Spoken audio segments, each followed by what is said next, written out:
What's going on, y'all? It's your boy H Dog, and I'm back here with another video and in an interview with gamer Sky Yves Guillemot, who is the Ubisoft CEO. Teased about the return of Sam Fisher.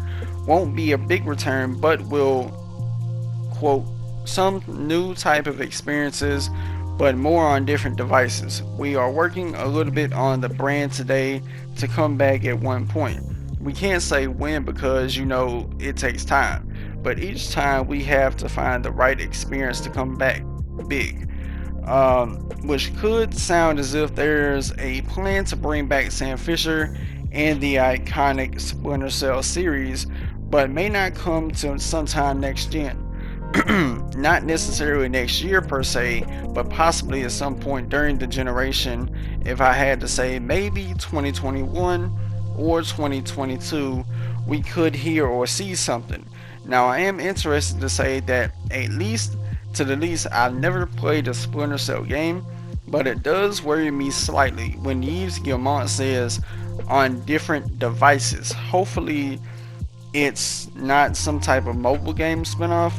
If I had to say, it could just be releasing on multiple devices in terms of game streaming, because Ubisoft is really down with that. They have partnered up with Google Stadia, so it is a possibility, assuming that Google Stadia is even a thing by whenever the next Splinter Cell comes out. It probably won't, hopefully not. Not only that, I'd be worried about how or what rather would the next Splinter Cell be. I wouldn't want it to be this open world with a million and one things to do, just like mostly other Ubisoft games being. Like, don't get me wrong, I'm a huge fan of Ubisoft, I fucks with them, but it seems like 90% of their games are open world, with the exception being For Honor and Rainbow Six Siege and The Crew 2, even that game Steep that nobody plays, that I know of. But it's just like, now, of course, each of their open worlds, they're different in their own unique way. Far Cry is, of course, different from the Assassin's Creed open worlds. But, I mean, with Far Cry, it's much more straightforward. You just go around, fuck shit up, cause chaos, topple the dictator, that's it. Now, I know that just sounds just tragically bad, but of course it's better than what I'm making this seem.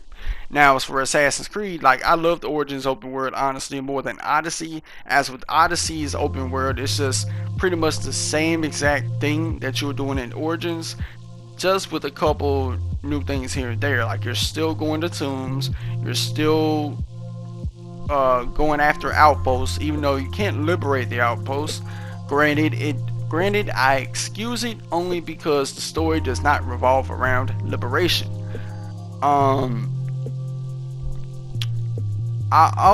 mean, not just that, it also has like, pretty much when it comes to the open world stuff, it pretty much has mostly the same beats in terms of this checklist you gotta do.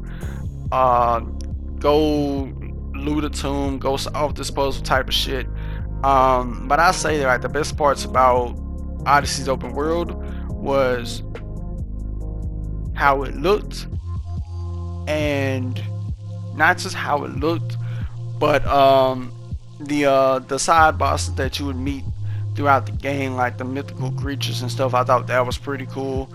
Even through the story, you had mythical boss fights, which themselves were pretty cool, and I honestly think it was a really good open world game. And as a fan of Ubisoft, I don't want everything to be open world. Like, I really don't, because honestly, I'd much rather Splinter Cell stay what it is instead of becoming something else that it's not, and you end up losing that fan base.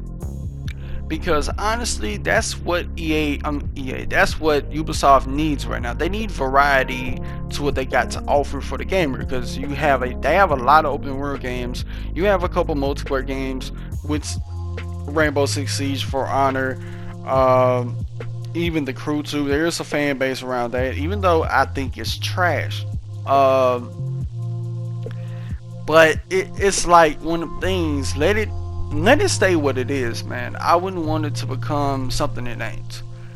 I wouldn't want it to become multiplayer only. I wouldn't want it to become this open world thing where it looks like Ghost Recon Breakpoint or The Division, which that would piss a lot of people off.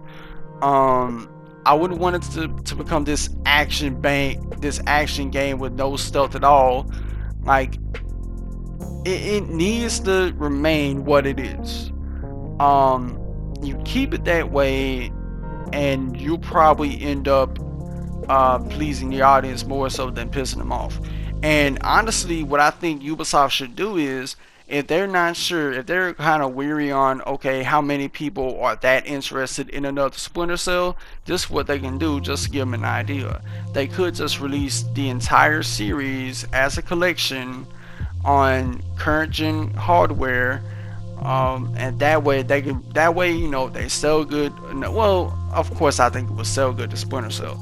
Um, that way, if that way they could be like, okay, well, obviously people want another Splinter Cell because they bought this collection. So if they do something in the same vein of that, I think that would probably be beneficial in the long haul.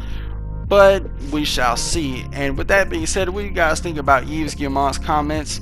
Let me know in the comment section below. And if you enjoyed this video, please hit the like button. Think about subscribing to this channel. I do gaming news, reviews, discussion videos like this, live stream every now and then. And with that being said, I'm out, y'all. Peace.